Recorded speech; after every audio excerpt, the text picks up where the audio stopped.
the book Eco Yards,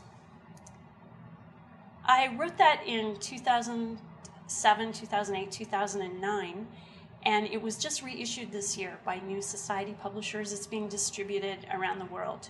So I'm pretty happy about that, because the reason I wrote it is because besides thinking about how we could restore the soils on the planet, I wanted urban landscaping to be a regenerative, a restorative force for the natural ecosystem, rather than the destructive force that it generally is right now. And for me, I found hope about the whole environmental crisis we're in that I can take action in my yard. I can help people take actions in their yards. It's something doable. It's something that makes a big difference that people can actually do. So I wrote the book for that.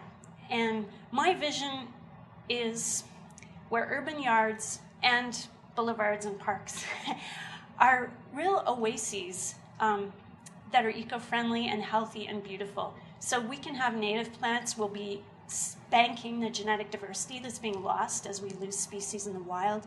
It can be, our yards can be havens for pollinators, songbirds, wildlife, and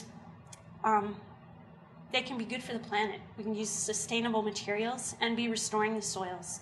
So that's what the book is about, but it's really a how-to manual also. There's enough about it in terms of about the environmental and health benefits, so you can remember the why of doing it. Because sometimes if you're digging out the lawn or hauling in the compost, you may sometimes wonder, why am I doing this? So if you remember, oh yes, it's about the environment, it's about my health, it's about children's health, pets' health, wildlife, then you'll keep going. So there's enough information in there to remind you of why. And I also write about approach and attitude, because it's really key. If we're going to change the way we landscape, we have to change the way we work with nature.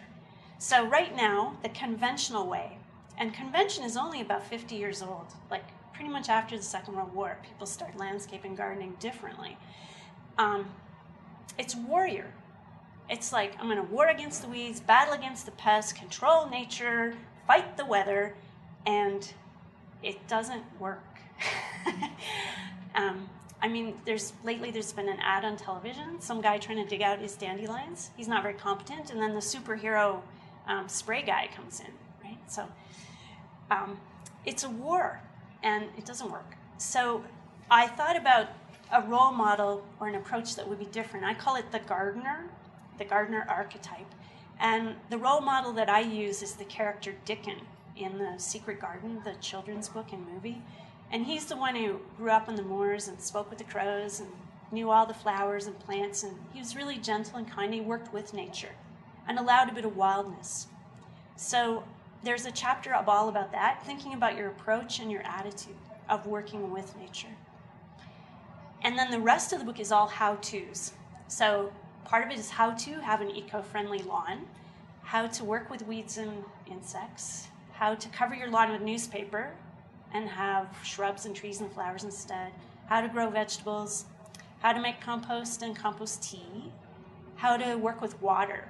So a couple chapters on that, because you want to keep the water in your yard to water the plants, but also so it soaks into the land, not running off and taking street dirt with it into the rivers. And there's a whole chapter on designing, how to design a yard that's delightful and beautiful. So it's an inspiring manual on how to make your yard more eco-friendly, building a new one, building an old one, maintaining it that way.